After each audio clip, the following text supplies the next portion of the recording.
आज की क्लास में हम बात करने वाले हैं बैकअप और रीस्टोर के बारे में। तो सबसे पहले मैं आपको बता दूं बैकअप और रीस्टोर होता क्या है। तो बैकअप मतलब डेटा का बैकअप बनाना।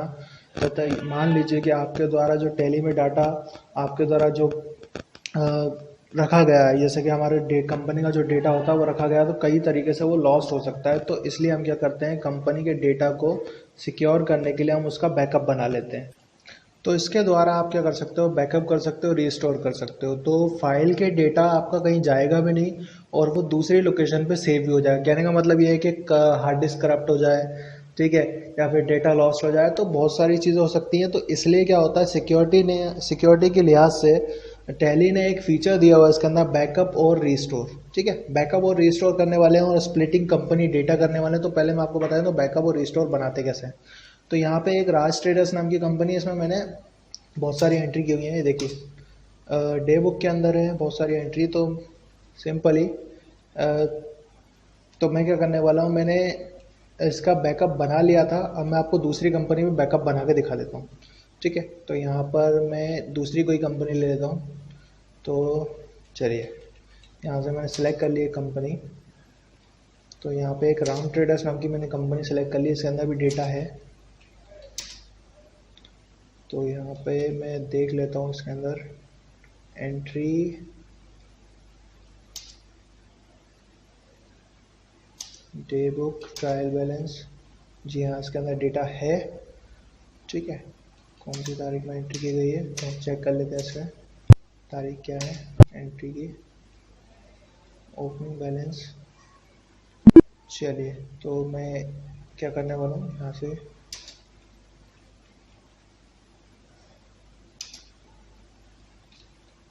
आर के ट्रेडर्स अंकित 1 2 3 4 5 गलत बता रहा है। चलिए देखिए, तो मैं आगे बता देता हूँ आप लोगों को कैसे करना है। तो यहाँ पे मैंने एक राम ट्रेडर्स नाम की कंपनी ले ली। तो राम ट्रेडर्स नाम की कंपनी में डेटा देख लेते हैं। तो मैं कुछ एंट्री कर लेता हूँ इसके अंदर। तो यहाँ पे मैंने एक एंट्री कर दी, यहाँ पे कैपिटल की। तो यहाँ पे कैपिटल की एंट्री कर देता हूँ मैं। कैपिटल जाएगा कैपिटल अकाउंट में। ठीक है, तो यहाँ पे कैपिटल लगा दी मैंने 2.5 लाख रुपए। तो ये आपको दिखाई देने लगा होगा। ठीक है, ये मैंने एंट्री की हुई है। ठीक है, अब मैं क्या करने वाला हूँ कि इसका पहले बैकअप बनाऊंगा, फिर इसको मैं आपको रिस्टोर करना बताऊंगा। तो बैकअप मैं बना लेता हूँ। तो बैकअप बनाने के लिए आपको जाना पड़ेगा, अल्टर के साथ F3 के प्रेस करें। इसके बाद यहाँ पे आपको बैकअप का ऑप्शन मिल जाएगा। तो बैकअप पे एंटर करेंगे। ठीक है, अब बैकअप में वो पूछेगा किस कंपनी को आपको बैकअप करना है। तो मैंने कहा राम ट्रेडर्स नाम की कंपनी का बैकअप करना है। ठीक है, तो राम ट्रेडर्स नाम की कंपनी का बैकअप करना है। यहाँ पे एक दो ऑप्शन दिए हुए, सोर्स और डेस्टिनेशन। ये होते क्या है, तो सोर्स यानी जहाँ से डाटा लेना है, और डेस्टिनेशन यानी जहाँ पे डाटा रखना है। तो मैंने सी ड्राइव में एक आशु नाम का फोल्डर बना कर रखा, उसके अंदर आपको डेटा मैं रखने वाला हूँ। ठीक है, और सी ड्राइव में जो आपको ये डेटा दिखाई दे रहा है, यानी जो सोर्स में डेटा दिखाई दे रहा है, वो ऑलरेडी जब टैली इंस्टॉल करते हैं तो जहाँ पे उसका डेटा जा रहा होता है वहाँ पे आप रख सकते हो। तो सिंपली मैं क्या करने वाला हूँ, यहाँ पे इसका बैकअप बना दूंगा। तो एक से ज़्यादा कंपनी का भी बैकअप आप बना सकते हो। यहाँ पे मैं फिलहाल एक ही कंपनी का बैकअप बना रहा हूँ। एंड ऑफ लिस्ट करूँगा और एंटर करूँगा। तो यहाँ पे आप देखेंगे कि यहाँ पे आपको फाइलें दिखाई देंगी। तो कंप्यूटर में जाएंगे तो ये कंप्यूटर में आपको दिखाई देंगी। तो यहाँ पे सी ड्राइव में जाएंगे तो सी ड्राइव में आपको देखने को मिल जाएगा यहाँ पे आशु नाम का फोल्डर। और ये देखिए 3 फाइलें आई हैं टैली की। ठीक है, तो ये 3 फाइलें आपको दिखाई दे रही हैं, ये टैली की फाइलें हैं। ठीक, अब इसके बाद आपको क्या करना है, रीस्टोर करना। तो रीस्टोर करने के लिए आप क्या करेंगे, सिंपली यहाँ पर जाएंगे रीस्टोर में। ठीक है, अब इसके बाद आप किस कंपनी के डेटा को रीस्टोर करना चाहते हो। तो मैंने कहा कि कंपनी के डेटा को मैं रीस्टोर करना चाह रहा हूँ, वो है राम ट्रेडर्स नाम का एक कंपनी का डेटा है। ठीक है, कहाँ से रीस्टोर करना चाहते हो, मैंने कहा भाई सी ड्राइव से, आशु नाम के फोल्डर से मैं रीस्टोर करना चाह रहा हूँ। ठीक है, लेकिन अगर आप यहाँ से नाम नहीं लेते हो तो यहाँ से आप ले सकते हो ऑल आइटम्स। जैसे मैं यहाँ पे ले रहा हूँ ऑल आइटम्स।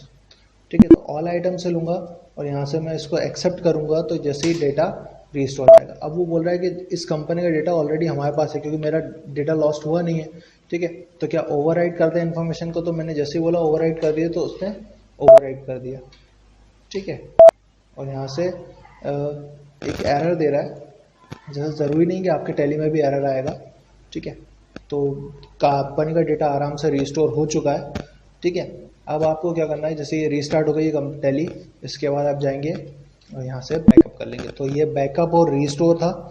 अब मैं आपको बता रहा हूँ नेक्स्ट, स्प्लिटिंग कंपनी डेटा, यानी कंपनी का डेटा जब हमारे पास ज़्यादा हो जाएगा। मान लीजिए मेरी कंपनी 3 साल से चल रही है, तो 3 साल का डेटा मेरे पास बहुत सारा हो गया, ठीक है। अब ये क्या करता है, डेटा बहुत सारा हो जाता है तो हमारी कंपनी की जो टैली जो आती है हमारी, उसको स्लो कर देता है, मतलब कि हमारी टैली जो है वो स्लो चलने लगती है। अब हम क्या करते हैं, हमारे पास रास्ता ये है कि अब जैसे कि 3 साल पहले का डेटा है, ठीक है, मान लीजिए 18, 19 और 20 का, ठीक है।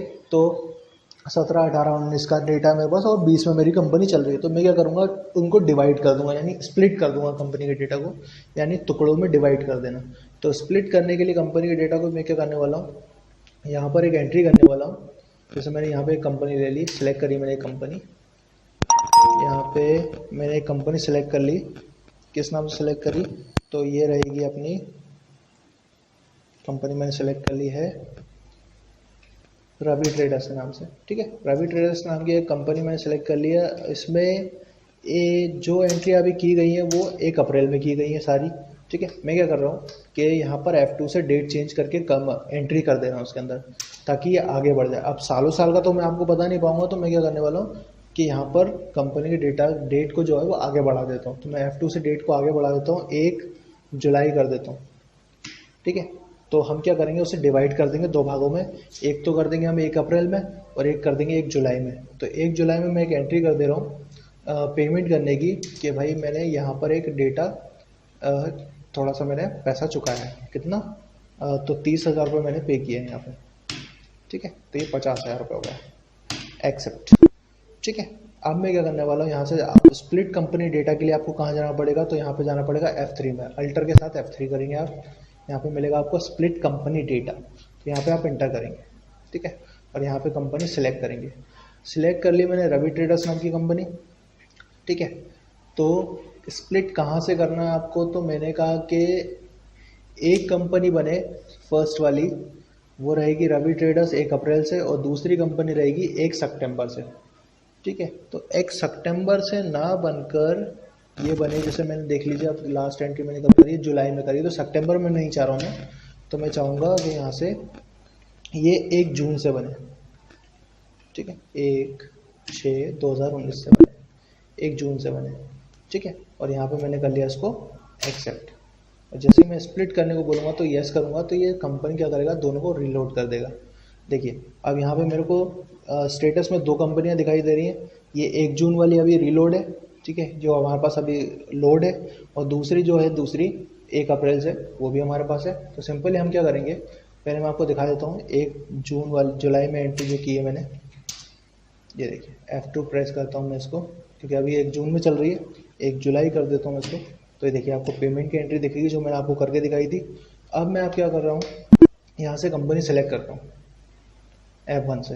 तो F1 से मैंने एक कंपनी सेलेक्ट करी, किस नाम से, रवि 1 अप्रैल वाली, ठीक है, रवि ट्रेडर्स 1 अप्रैल वाली। और ये देखिए यहाँ पे आपको एंट्रियाँ दिखाई देंगी। F2 प्रेस करेंगे तो यहाँ पे 1 अप्रैल कर देना है, देखिए। तो यहाँ पे आपको डेटा दिखाई दे रहा है, ठीक है। तो ये होता है स्प्लिट कंपनी डेटा। तो आज मैंने आपको बताया बैकअप एंड रीस्टोर और कंपनी को स्प्लिट करना। तो नेक्स्ट क्लास में हम इसके आगे देखेंगे।